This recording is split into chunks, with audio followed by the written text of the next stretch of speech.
Carter G. Woodson believed if a race has no history, if it has no worthwhile tradition, it becomes a negligible factor in the thought of the world and it stands in danger of being exterminated. Black History Month is a part of my life as an African American female, and discrimination towards us is still very present today. So I feel the need to educate you on the true impact African Americans have made that are often overlooked. Today I will tell you about how Carter G. Woodson and Jesse E. Moreland were a major part of how Black History Month was established, as they increased awareness and interest in African Americans and their contributions throughout history. Woodson was born during one of the most dangerous times for African Americans, which was post-Civil War. But he still had the opportunity to make an enormous impact. He was one of 9 children of slaves that were recently freed. When they were recently freed, they became sharecroppers. And during that time period, you didn't make a whole lot of money being a sharecropper. So he was always familiar with hunger. Like, him and his siblings always had to fight for food. As a little boy, he also had to work long hours as a sharecropper to help his family out. And he attended local school, which was only open 4 months out of the year. So when he was going to school, it increased an intense hunger for more education. And his father never learned how to read. So when he would come home sometimes, his father would have newspapers and he would ask him to read them aloud. And when he read them aloud, he would find out about new places and new events that were happening all over the world. And he also spent time with relatives as they recounted memories of enslavement and the Civil War.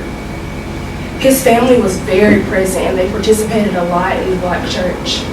When they participated in the Black church, they had a role in the postbellum community. He then moved from Virginia to West Virginia and he learned more about Black history. When he moved to West Virginia, he founded the Association for the Study of Negro Life and History, the ASNLH, in 1915, along with Jesse E. Moreland. He also worked in the mines in West Virginia. He met Oliver Jones and read his history texts and read to other laborers in his spare time. Then he attended Frederick Douglass High School at the age of 20. And this is a picture of him when he graduated from there. He then went on to attend Berea College, where he then graduated. And he began to further his education, and then he began to teach in Fayette County. From there, he became financially strapped. He did everything that he could to make more money because of his upbringing. He knew as a child that he didn't have much. So when he became an adult, he was like, I have to do this for myself. I have to make a difference. Jesse E. Moreland was drastically different. He was an African American minister, educator, and philanthropist. He was born September 10, 1863 in Coldwater, Ohio.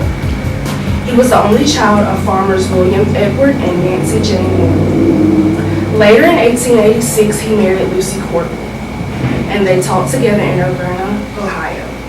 They then moved to Washington, D.C., and he became an ordained minister and at the Congregation Church and the secretary of the colored branch of the YMCA. He was the administrator and fundraiser for the Colored Men's Department. From 1891 to 1898, he raised $2 million for the YMCA. This only increased his passion for African American establishments. Like, he just wanted to do so much. He wanted to inspire other people. He wanted to tell other people about African Americans and make them interested in us and see how much we actually contribute to society. So, according to Coley Vietnam, he reached mandatory age of 60, so he stepped down in 1923. But years before stepping down, like I previously mentioned, him and Carter G. Woodson established the ASNLH. He was also the chairman of Howard University's Board of Trustees from 1932 to 1936, and he donated his books and manuscripts involving African American history to the school. 2 weeks later, he suffered a heart attack and he ended up dying on April 30th. Woodson and Moreland were both very important leaders in African American history, but more so, they were important when they established Negro History Week. According to Kelly McBride, Negro History Week was created as annual celebration to increase awareness and interest in African Americans and contribute through history. February 1926, the second week, because it was Abraham Lincoln's and Frederick Douglass's birthday that same week. So the ASNLH was a sponsor. They would distribute pamphlets like these all over the world. They would distribute them to libraries, schools, just multiple establishments. And then their popularity increased throughout the 1920s. So everybody decided to start learning about African American people. They wanted to know more. They wanted to know where we came from, our culture, what we believe in. They wanted to know everything. So then, in 1926, Negro History Week became Black History Month. And I would like to say that Carter G. Woodson and Jesse E. Moreland came from nothing, and they established a legacy present today. My people took Negro History Week to Black History Month with nobody else's help. They came a long way, but I believe we aren't done yet. One must never be fearful about what you're doing when it is right. That's how Black History Month was established. Thank you.